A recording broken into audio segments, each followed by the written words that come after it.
औज़ुबिल्लाहिमिनश्शैतानिर्रजीम बिस्मिल्लाहिर्रहमानिर्रहीम।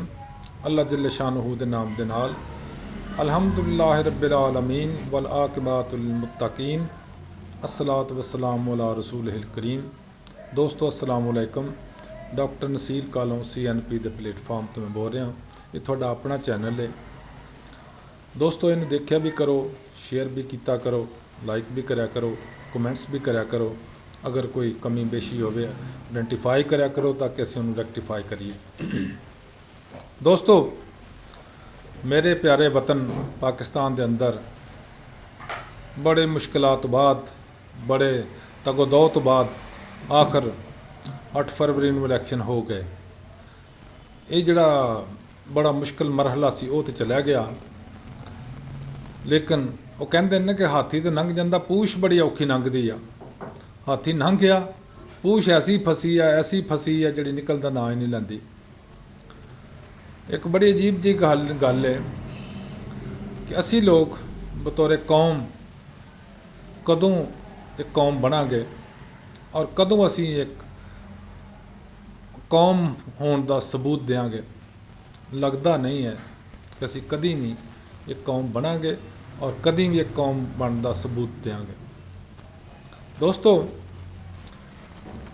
8 फरवरी में इलैक्शन हो गए, मार ताड़ पाबंदियाँ, पकड़ लो दकड़ लो, बंद कर दो, ये कर दो, वो कर दो, हो गया, मरहला गुजर गया। लेकिन इलैक्शन तो बाद बड़ा अजीबो गरीब तमाशा बनया। जड़े रात को जिते वो सवेर को हार गए, जड़े रात को हरे वो सवेर को जित गए। अगला मरहला आ गया हुकूमत बनाने का। एक मैनू बड़ी मज़ेदार गल याद आ गई है। कराची में साढ़े भाई जड़े रहिंदे ना MQ वाले बहारी, जिन्होंने असीं कहने उर्दू स्पीकिंग लोग,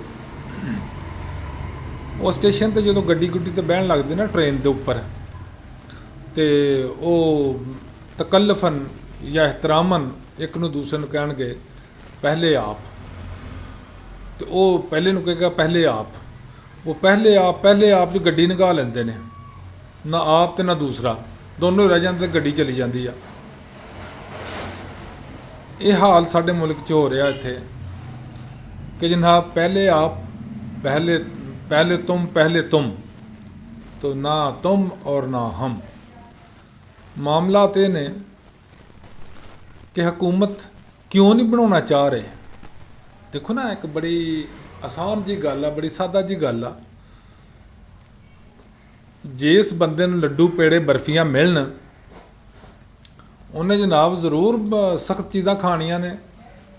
जिन्हों परहेजी खाने मिलन, ताकत वाली चीज़ां मिलदियां होण, उन्हें सख्त चीज़ां खाण की किहड़ी जरूरत है मुश्किल च पैण दी। हुण पीपल्स पार्टी जिहड़ी आ सिंध ते कब्जा करी बैठी आ। वो कहंदे जी सिंध ते साडी आ। नून लीग जिहड़ी आ वो पंजाब ते कब्जा करी बैठी है जी, पंजाब साडा वा। PTI जिहड़ी आ वो PTI के तौर पर नहीं, वो बेचारे महाजरां के तौर पर या अपने समझ लो भी आज़ाद मैंबरां के सिर के उत्ते ये समझते हैं कि सूबा सराद या खैबर पीके साडा। जिहड़ा बलोचिस्तान है, बलोचिस्तान के अंदर वही खिचड़ी पक्की आ। पता नहीं उत्थे कौन किस तरह हुकूमत बननी आ। वो कई बारी 50 मैंबर ने उन्होंने, वो 50 तो 50 ही असैंबली के मैंबर होंगे ने और 50 तो 50 ही कबीना के भी मैंबर होंगे ने। बड़ा अजीब तमाशा उत्ते। अच्छा, उधरों जरदारी साहब दियाँ कुछ मेहरबानियां ने इस मुल्क के उत्ते। उन्होंने 18वीं तरमीम लिया के मुल्क का बेड़ा गर्क कर छड्या। सूबे नूं आज़ाद करता, जो मर्जी लुट मार करो, जो मर्जी लुट के खा जाओ, लै जाओ, हर चीज़ लुट के घर लै जाओ, कोई नहीं पुछण वाला। 18वीं तरमीम कहते असीं नहीं बदल देना। मरकज़ का बेड़ा गर्क करता, पाकिस्तान नूं तबाही की तरफ लै गए और सूबे दे विच बैठ के जो जो मतलब आ रहे ना फ्रूट्स, जो जो फल मिल रहे आ वो सूबे च मिल रहा। सूबे सूब लै के बैठे ने सारे मौजां करते हैं। लेकिन मरकज़ चो कहते नहीं असीं उत्थे देने पैंदे ने, इत्थे लैणे हुंदे ने। वो किसी ने पुछया सी ना कि मौज कदों आ, तो सियाणे ने कहा सी अब्बा अब्बा कहने सां ते बड़ा मज़ा लेने सां, ਅੱਬਾ ਅੱਬਾ ਕਹਿ ਆਇਆ ਤੇ ਬੜਾ ਦੁੱਖ ਪਾਇਆ। ਜਦੋਂ ਮਰਕਜ਼ ਦੀ ਹਕੂਮਤ ਬਣਾਉਣੀ ਪੈਣੀ ਆ, ਉੱਥੇ ਸਾਰੀ ਦੁਨੀਆ ਤੋਂ ਮੰਗਣਾ ਕਰਨਾ, ਸਾਰੀ ਦੁਨੀਆ ਤੋਂ ਮੰਗਦੇ ਨੇ, ਠੂਠੇ ਫੜ ਲੈਂਦੇ ਨੇ, ਮੰਗਣ ਤੁਰ ਪੈਂਦੇ ਨੇ। ਆਪਣੇ ਖਰਬਾਂ ਡਾਲਰ ਬਾਹਰਲੇ ਮੁਲਕਾਂ ਛਪਾ ਕੇ ਰੱਖੇ ਨੇ, ਉਹ ਨਹੀਂ ਲਿਆਉਣੇ, ਲੇਕਿਨ ਇੱਕ ਅਰਬ ਵਾਸਤੇ ਧੱਕੇ ਖਾਂਦੇ ਫਿਰਨਾ। ਅਗਰ ਇਹ ਸਾਡੇ ਜਿਹੜੇ ਮਾਸ਼ਾਅੱਲਾ ਸਾਡੇ ਜਿਹੜੇ ਬੜੇ ਵੱਡੇ ਕਾਇਦੀਨ ਨੇ ਨਾ, ਇਹ ਕਦੀ ਆਪਣੇ ਲੁੱਟਮਾਰ ਦਾ ਮਾਲ ਹੀ ਇੱਥੇ ਪਾਕਿਸਤਾਨ 'ਚ ਲਿਆ ਕੇ ਇਨਵੈਸਟ ਕਰ ਦੇਣ, ਸਾਰੀ ਦੁਨੀਆ ਦਾ ਕਰਜ਼ਾ ਅਸੀਂ ਲਾ ਸਕਦੇ ਹਾਂ ਜਿੰਨਾ ਇਹਨਾਂ ਲੁੱਟਮਾਰ ਕੀਤੀ ਹੈ। ਲੇਕਿਨ ਹੁਣ ਇਸ ਵਾਸਤੇ ਮਰਕਜ਼ ਤੋਂ ਦੌੜਦੇ ਨੇ ਕਿ ਉੱਥੇ ਲੁੱਟਣ ਵਾਲੀ ਚੀਜ਼ ਕੋਈ ਨਹੀਂ ਨਜ਼ਰ ਆਉਂਦੀ। ਉੱਥੇ ਸਿਰਫ ਇੱਕ ਕਾਸਾ ਲੈਣਾ ਪੈਣਾ ਤੇ ਦੁਨੀਆ ਤੇ ਘਰ ਘਰ ਜਾ ਕੇ ਮੰਗਣਾ ਪੈਣਾ। ਔਰ ਜਦੋਂ ਕੋਈ ਜਾਂਦੇ ਨੇ, ਉਹ ਜਦੋਂ ਸ਼ਬਾਜ਼ ਸ਼ਰੀਫ ਸਾਹਿਬ ਫਰਮਾ ਰਹੇ ਸੀ ਕਿ ਜਦੋਂ ਅਸੀਂ ਕਿਸੇ ਕੋਲ ਜਾਂਦੇ ਹਾਂ ਤੇ ਉਹ ਕਹੇ ਸਮਝਦੇ ਨੇ ਵੀ ਇਹ ਬੈਗਰ ਆਏ ਨੇ, ਇਹ ਮੰਗਣ ਵਾਲੇ ਆਏ ਨੇ, ਤੇ ਫਿਰ ਅਸੀਂ ਕਹਿੰਦੇ ਆ ਵੀ ਨਹੀਂ ਅਸੀਂ ਮੰਗਣ ਨਹੀਂ ਆਏ, ਅਸੀਂ ਤਾਂ ਤੁਹਾਡੇ ਭਰਾ ਵਾਂ, ਲੇਕਿਨ ਚਲੋ ਮਾੜਾ ਹੀ ਸਹੀ, ਅਸੀਂ ਤੁਹਾਨੂੰ ਪੈਸੇ ਦੇ ਦਿਓ ਸਾਨੂੰ, ਅਸੀਂ ਹੌਲੀ ਹੌਲੀ ਤੁਹਾਨੂੰ ਦੇ ਹੀ ਦਿਆਂਗੇ।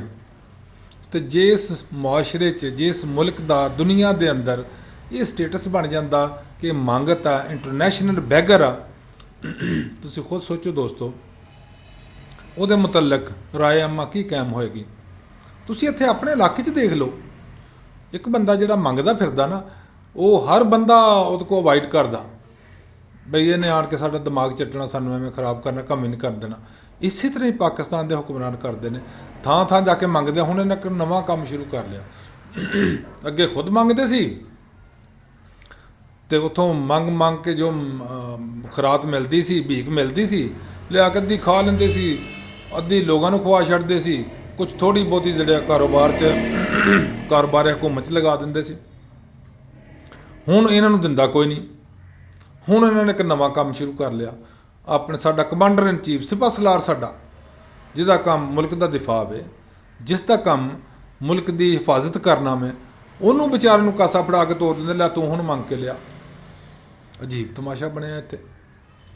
ਔਰ ਜਿੱਡਾ ਵੱਡਾ ਮੰਗ ਤੇ ਹੁਣ ਹੈ ਨੇ, ਇਹ ਸਾਡੀ ਫੌਜ ਨੂੰ ਹੀ ਬਦਨਾਮ ਕਰ ਰਹੇ ਨੇ, ਇਹ ਸਾਡੇ ਅਦਾਰਿਆਂ ਨੂੰ ਬਦਨਾਮ ਕਰ ਰਹੇ ਨੇ। ਔਰ ਰਹੀ ਕਹੀ ਕਸਰ ਇਹਨਾਂ ਨੇ ਬਿਲਕੁਲ ਬੈਨ ਅਲ-ਅਕਵਾਮੀ ਸਤਹ 'ਤੇ ਇਹ ਕਰਤੀ ਆ ਕਿ ਪਾਕਿਸਤਾਨ ਇੱਕ ਬਿਕਾਰੀ ਆ, ਪਾਕਿਸਤਾਨ ਗਿਆ ਗੁਜ਼ਰਿਆ ਮੁਲਕ ਆ, ਜਦੋਂ ਕਿ ਮੁਸਲਿਮ ਦੁਨੀਆ ਦੇ ਅੰਦਰ ਅਸੀਂ ਪਹਿਲੀ ਐਟਮੀ ਤਾਕਤ ਆ, ਔਰ ਸਾਰੀ ਦੁਨੀਆ ਦੇ ਵਿੱਚ ਅਸੀਂ 6ਵੀਂ ਜਾਂ 7ਵੀਂ ਐਟਮੀ ਤਾਕਤ ਆ। ਲੇਕਿਨ ਇਹਨਾਂ ਨੂੰ ਥੋੜ੍ਹਾ ਵੀ ਖਿਆਲ ਨਹੀਂ ਆਉਂਦਾ ਕਿ ਅਸੀਂ ਬੈਗਰਾਂ ਦੀ ਤਰ੍ਹਾਂ ਲੋਕਾਂ ਕੋਲ ਮੰਗਣ ਦੀ ਬਜਾਏ ਅਸੀਂ ਆਪਣੇ ਰਿਸੋਰਸਿਸ ਪੈਦਾ ਕਰੀਏ। ਜਿਹੜਾ ਆਉਂਦਾ ਉਹ ਮੁਲਕੀ ਅਦਾਰੇ ਜਿਹੜੇ ਨੇ, ਛੋਟੇ ਛੋਟੇ ਸਾਡੇ ਅਸਾਸੇ ਨੇ, ਉਹ ਵੇਚਣਾ ਮੁਲਕ ਦੇ ਸ਼ੁਰੂ ਕਰ ਦਿੰਦਾ, ਖਾ ਲੈਂਦਾ, ਪਰੇ ਹੋ ਜਾਂਦਾ। ਤੇ ਇਹ ਹੁਣ ਇਸ ਵਾਸਤੇ ਨਹੀਂ ਚੱਲ ਰਹੇ, ਇਸ ਵਾਸਤੇ ਮਰਕਜ਼ ਵੱਲ ਨਹੀਂ ਆ ਰਹੇ ਕਿ ਉੱਥੇ ਲੁੱਟਣ ਵਾਸਤੇ ਚੀਜ਼ ਕੋਈ ਨਹੀਂ ਰਹਿ ਗਈ। ਜਦੋਂ ਕੋਈ ਚੀਜ਼ਾਂ ਚਾਰ ਨਜ਼ਰ ਆ ਗਈਆਂ ਫਿਰ ਆ ਜਾਣਗੇ। ਜਦੋਂ 2 ਸਾਲ ਪਹਿਲੇ ਇਹਨਾਂ ਨੂੰ ਕੋਈ 20 ਅਰਬ ਰੁਪਇਆ ਖਜ਼ਾਨੇ 'ਚ ਨਜ਼ਰ ਆਇਆ, ਇਹ ਦੌੜ ਕੇ ਆਏ, ਆਣ ਕੇ ਰਜੀਮ ਚੇਂਜ ਕੀਤਾ ਤੇ ਬਹਿ ਗਏ, ਖਾ ਪੀ ਕੇ ਪਰੇ ਹੋ ਗਏ। ਹੁਣ ਹੈ ਹੀ ਕੁਝ ਨਹੀਂ ਖਜ਼ਾਨੇ 'ਚ, ਲੈਣਾ ਕੀ ਆ। ਜਿੱਥੇ ਗੋਸ਼ਤ ਹੋਵੇਗਾ ਤੇ ਇੱਲ ਦੇ ਆਲਣੇ 'ਚੋਂ ਸਿਆਣੇ ਕਹਿੰਦੇ ਨੇ ਮਾਸ ਨਹੀਂ ਲੱਭਦਾ, ਇਹ ਹੁਣ ਇੱਲ ਦੇ ਆਲਣੇ 'ਚੋਂ ਮਾਸ ਕਿਸ ਤਰ੍ਹਾਂ ਲੱਭਣਾ। ਉਹ ਤੇ ਖਾ ਪੀ ਕੇ ਪਹਿਲੇ ਚਲੇ ਗਏ ਨੇ ਵਿਚਾਰੇ। ਬਹਰਹਾਲ ਮੇਰੀ ਦੁਆ ਵਾ, ਅੱਲਾਹ ਤਾਲਾ ਸਾਡੇ ਸਭ ਤੇ ਅਕਲ ਸਾਨੂੰ ਦੇ, ਸਾਨੂੰ ਸਮਝਣ ਦੀ ਕੋਸ਼ਿਸ਼ ਕਰੇ, ਅਸੀਂ ਸਮਝਣ ਦੀ ਕੋਸ਼ਿਸ਼ ਕਰੀਏ। ਅੱਲਾਹ ਤਾਲਾ ਸਾਡੇ ਮਿਹਰਬਾਨੀਆਂ ਫਰਮਾਏ, ਅਸੀਂ ਅੱਛਾ ਸੋਚੀਏ, ਅੱਛਾ ਕਰੀਏ, ਅੱਛਾ ਅੱਲਾਹ ਕੋ ਮੰਗੀਏ, तो इंशाल्लाह अच्छा ही होएगा। अस्सलाम वालेकुम।